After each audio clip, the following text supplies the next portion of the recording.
I don't really care about the cat animations.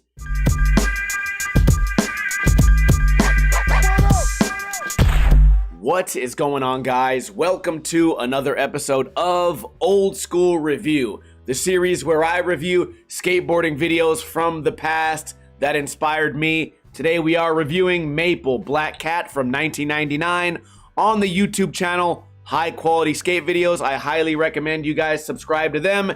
It blows my mind that they only have 700 subscribers because they upload all the time. Rewind and play.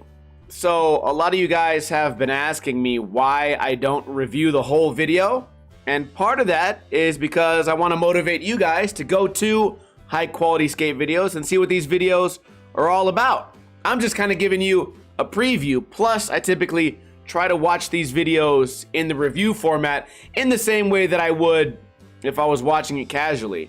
And I don't typically watch the skate video from beginning to end, especially if there's like B-roll and hugging and drinking the beer, smoking the weed, filming the tree.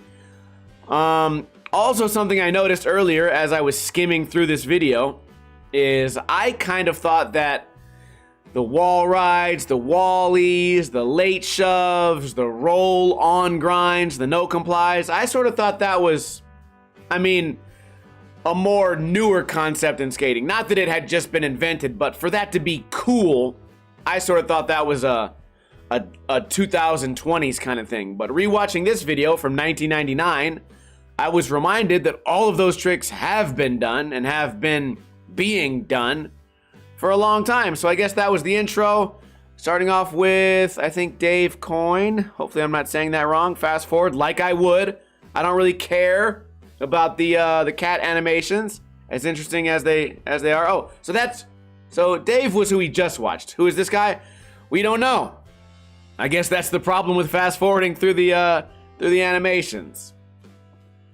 I can appreciate the filming in these old videos too. Well, I shouldn't say that yet because one of the parts is completely black and white. I can appreciate the filming in these videos. It reminds me of the Misled Youth style of filming. Everything, like the fisheye was very much overused, but what does overused really mean? I guess that means use it for every single clip. Nowadays, you're doing a giant handrail. You know, you have the three angles, right? You have the two long lens and the drone footage. But back then, it was just one guy had one camera. So if you were gonna film a trick long and fish, you'd have to do the trick twice. Not all the time, but generally, right? The VX, if this was filmed with VX, those were expensive cameras.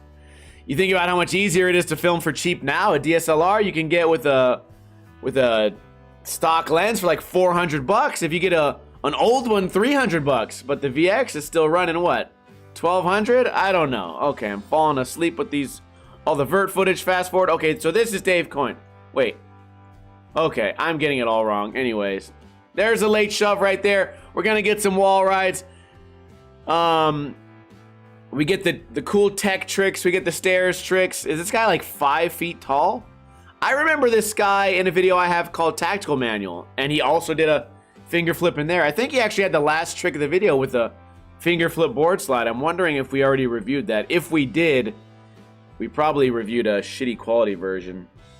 The switch flip is not necessarily his friend. The dancing. Oh, the shirtless dancing. Remember that from Ninja Review? Wow, finger flip, backside flip. I think a lot of these tricks are actually fucking horrible. But it's endearing, right? It's endearing that this was done in 1999. By the way, guys, my first skate video I ever watched was probably in 2002. I went 2 years of my life not knowing that skateboarding videos existed. You also got to remember that around that time, the internet was like a brand new thing. Now you guys can just go on the internet and find millions of skate videos. Back then, you had to be a goddamn computer hacker to find a kickflip online. Although trick tip websites were a dime a dozen. If you wanted to learn how to skateboard via a text trick tip, imagine reading how to imagine reading how to do a skateboarding trick. So I'm all for skateboarding coaches right? Like, as far as like mental health goes and coming up with a strategy for like the Olympics. But I'm not a big fan of skateboarding teachers. And the reason for that is I feel like, okay, we're gonna skip the black and white shit just because you guys know I'm a bitch about quality. I don't like the idea of skateboarding teachers because I guess I could give you a couple of tips, right? You want to learn crooked grind. I could give you a couple of tips. But as far as you showing up to a class twice a week, or now they have it after school, the idea of a teacher should more be like a chaperone role, so the kids don't beat the fuck out of each other. Or if one kid's snaking, you can sort of like tell him the wisdom to not snake. These titties remind me of South Park. There was a South Park episode like this. So the idea of me teaching someone how to kickflip, I feel like you have all the tools you need, right? Watch a trick tip. If the trick tip doesn't teach you, then I don't know how I'm going to. I can tell you what you're doing wrong. But what I've always said, the key to landing almost anything in skateboarding is knowing how to fuck up a million times. It really is as simple as don't give up and try to rationalize what you're doing wrong, right? You guys remember, even though I haven't skated for 3 weeks, when I was doing the series where I try to learn a new trick every Friday, it may be a trick that I've done 10 years ago, right? Kickflip crook. But I have to break down why the first 50 times I tried it, why is it not working? Is the kickflip rocket? Is my foot path right? Am I locking in right? Am I too heavy on one foot? Where should I be leaning? What direction should my toes be pointing? And I have to slowly figure out and cross off the list each one of those things that I'm doing wrong. That's not a skate teacher's fucking job to sit there and try and figure out everything you're doing wrong, because eventually you're gonna have to learn how to skate for yourself.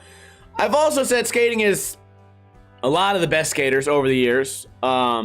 At least, well, maybe not all nowadays, but skating used to be sort of an antisocial thing, right? It's you against the skateboard. Now, if these kids don't have someone to skate with, they stay home, which was never something I experienced. Again, my first 2 years was only alone, but I guess you could attribute that to me not knowing any other skateboarders. I didn't really leave my neighborhood until I was able to consistently varial flip, and then I felt like I was ready. But again, all the progress generally that I had skateboarding and what I've experienced in my 23 years skateboarding is the best skateboarders are the ones that go out there, have a goal every day, try to achieve it, and can deal with failure. I also, like, this is my personal theory, I think that's why these skateboarders eventually become like actors and they become successful at art and things like that. Not all of them, but because they're so comfortable failing. They're so comfortable failing, and then eventually you become a perfectionist. You want your front blunt to look a certain way, or even feel a certain way, right? I always talk about tic tacs. I try to land my tricks with no tic tacs, with no heel drags, with no toe drags. A lot of people don't get that until later in their skating journey, but being a perfectionist, you know, imagine if you were smart enough to work in like the stock market and you're a perfectionist and you do all the research and you plan for everything and you don't mind failing here and there, you probably would go on to just be a millionaire immediately. Or you look at, you know, the ones that become actors. Holy shit, who is this guy? This is my favorite part so far. I think I skipped this earlier because they muted the audio. Man, this is some cool edge dancing. I skimmed through this earlier with audio, but I think I skipped this part because YouTube, I think, blocked the audio. Wow, this is awesome. All right, moving on. You guys can watch this on your own time. Let's find Jerry Sue. This is the part I really wanted to watch. By the way, sorry guys, I'm a little bit slower today. It looks like that. Another cloudy, overcast, freezing day. What? Like 2 months ago, I said, well, it's gonna start heating up soon, and now we still have had 2 more months of like days that don't go over 50 degrees. Oh my gosh, it's just depressing, man. I haven't seen the sun in weeks. And I know a lot of you guys, well, I live in London. I never see the sun. Okay, cool. Your life sucks. My life is new to sucking. Okay? So I have to vent. My life is new to sucking this bad as far as the weather. 50 degrees. Yeah, I know it's snowing where some of you guys are, but dude, I'm comfortable in the 90s, right? If it's 88 degrees, I feel like going outside and working on the ramp. By the way, I think this week I will go out there and do a video on the status of my backyard ramp and the vision I have for it. Jerry Sue has aged wonderfully, and I feel like it's one of those things where I can't figure out if I love the style or hate the style, because it seems inefficient in a lot of ways, and that becomes proven every time you watch him take what should be a light fall and he ends up breaking his neck twice. Like the way this guy falls is scary. That's in Las Vegas, by the way. I did a front feeble on that many years later. I can also appreciate how diverse he can skate, right? He does the stairs, he does the ledges, he's got the switch, he's got the flat bars, he's got the unorthodox tricks, and he does it all with a weird squatty style, a really loose style where his shoulders are always turning and his hips are really flexible. He's very flexible, and he's got these crazy late flips, and in a minute here I think we'll see he does a switch frontside flip that is not an actual frontside flip. Maybe we missed it. The switch frontside flip, the board does a pop shove it, his body does a front 180, and somewhere in the middle something magical happens where the board just spins on an axis that shouldn't exist. It's more than a Muska flip. Maybe we missed it. If we did miss it, I will definitely find a way for us to watch it after we get through these bangers. We're not gonna watch this video without seeing a trick that should not make sense. But let's give him some flowers here. The kickflip nose slide down, feet hanging off, no toe drags. This rail gets really overused in the video. Does he bash into the wall? I can't tell, they cut it off too early. The back over crook done with the steez. The ultimate squat, butt touches his feet. Nose slide down, the ledge or the rail that could catch your trucks. I used to see this rail in a lot of videos. It looks perfect, as well as this one. If I could go back in time, you know what, it's not even worth saying for me to live in the glory days of what I think I could do on these rails, because if I went there now, I wouldn't do anything. So it's a waste of my breath. Anyways, he hits the fakey, fuck, I don't know what you'd call it, fakey back nose slide, who knows. And then the horribly filmed blunt pop in is the banger. Best trick of the part by far, worst filmed, definitely. So right here is just what I want you guys to see. There's something evil going on here. Something not of this world. How is the skateboard spinning? That's not what a frontside flip would look like. That's some weird pressure flip. Anyways, I hope you guys enjoyed this video. I highly recommend you check it out yourself. A link will be in the description below.